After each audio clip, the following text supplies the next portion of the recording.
লিবিয়ার বিভিন্ন ডিটেনশন সেন্টারে আটক ১৭৬ বাংলাদেশি দেশে ফেরত এসেছেন।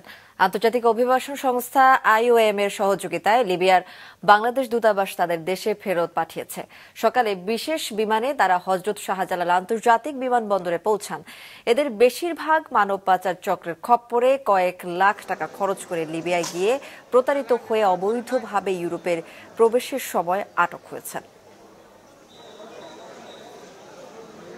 আমি এখান থেকে গেছি দালালের মাধ্যমে, এখান থেকে গেছি দুবাই থেকে গেছি মিশর থেকে লিবিয়া গেছি।